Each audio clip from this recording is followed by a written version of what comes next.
नाज़रीन, ईरान ने पाकिस्तान के साथ ताल्लुकात एक मरतबा फिर खराब किए हैं, क्योंकि ईरान का ये कहना है कि या तो पाकिस्तान बलूचिस्तान के अंदर मौजूद जैश अल अदल के सारे ठिकाने खत्म करे और सलाहुद्दीन फारूकी जो कि जैश अल अदल का सरगना और सबसे बड़ा कमांडर है उसको ईरान के हवाले करे। अगर पाकिस्तान ये काम नहीं करता तो पाकिस्तान के खिलाफ ईरान बम बरसाएगा। इस हवाले से ईरान ने भारत से मदद भी मांग ली है। आपको ये बता दें कि ईरान लगातार अपनी पॉलिसीज, फॉरेन अफेयर और खुसूसन पाकिस्तान के हवाले से पॉलिसीज बदल रहा है। इन बदलते हुए हालात में पाकिस्तान ने अपने बॉर्डर के ऊपर सिक्योरिटी हाई अलर्ट की है। मामला किस ओर जा रहे हैं? ईरान ने किससे मदद मांगी है दोबारा, और क्या ईरान दोबारा पाकिस्तान के ऊपर हमला कर सकता है? तमाम तर चीजें आज की इस वीडियो में डिटेल के साथ डिस्कस करेंगे। छोटी सी गुजारिश है कि आप हमारा यूट्यूब चैनल हसनात टीवी को सब्सक्राइब कर लें, घंटी का निशान को दबा लें ताकि लेटेस्ट न्यूज आप तक पर वक्त पहुंचती रहे। नाज़रीन ग्रामी, सबसे पहले आपको ये बता दें कि 5 फरवरी 2021 को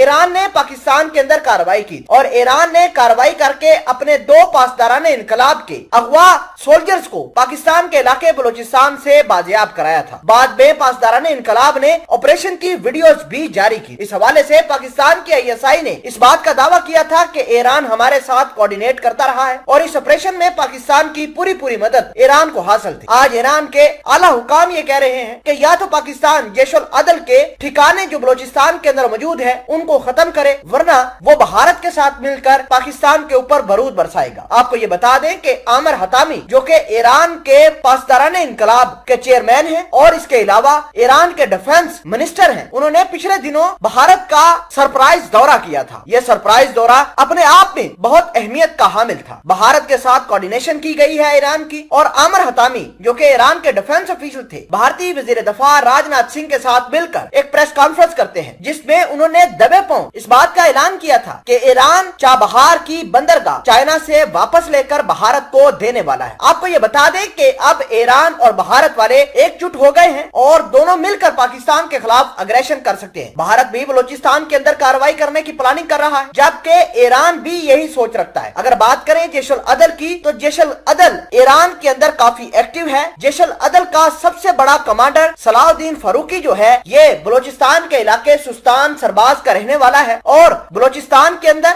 ईरान के अंदर, इसके अलावा अफगानिस्तान के अंदर जैश अल अदल काफी एक्टिव है। नाज़रीन, अगर बात करें जैश अल अदल की, तो जैश अल अदल ने 14 फरवरी 2019 को ईरान के अंदर कार्रवाई की थी और उस कार्रवाई के अंदर पासदाराने इनकलाब ईरान के 27 से ज्यादा सोल्जर्स मार गिराए। उसके अलावा कुछ सोल्जर्स को किडनैप करके पाकिस्तान के अंदर लेकर आए, जो 5 फरवरी 2021 में ईरान ने कार्रवाई करके बलूचिस्तान के इलाके से बाजियाब करवाए। उसके बाद ईरान वाले ये कहते हैं कि या तो पाकिस्तान वाले सुस्तान के इलाके में मुकम्मल तौर पर ठिकाने हैं जैश अल अदल के, उनको तबाह करे। ईरान वाले इंफॉर्मेशन देंगे, पाकिस्तान कार्रवाई करे। अगर पाकिस्तान कार्रवाई नहीं करता तो वो अपने दीगर दोस्त मुमालिक से पाकिस्तान के खिलाफ कार्रवाई करेगा। अब इसका मतलब ये है कि भारत और ईरान वाले मिलकर पाकिस्तान के ऊपर कुछ सर्जिकल स्ट्राइक्स वगैरह की कुछ अनहोनी कर सकते हैं। बहरहाल पाकिस्तान की सिक्योरिटी फोर्सेस बॉर्डर के ऊपर अलर्ट है। आपको ये बता दें कि ईरान पाकिस्तान के साथ तकरीबन 1000 किलोमीटर की लंबी बॉर्डर शेयर करता है और इस बॉर्डर के ऊपर पाकिस्तान ने बड़ा काम किया है, वहां पर फेंस लगाई है, जबकि आजकल ईरान वाले पाकिस्तान के खिलाफ ही बोल रहे हैं।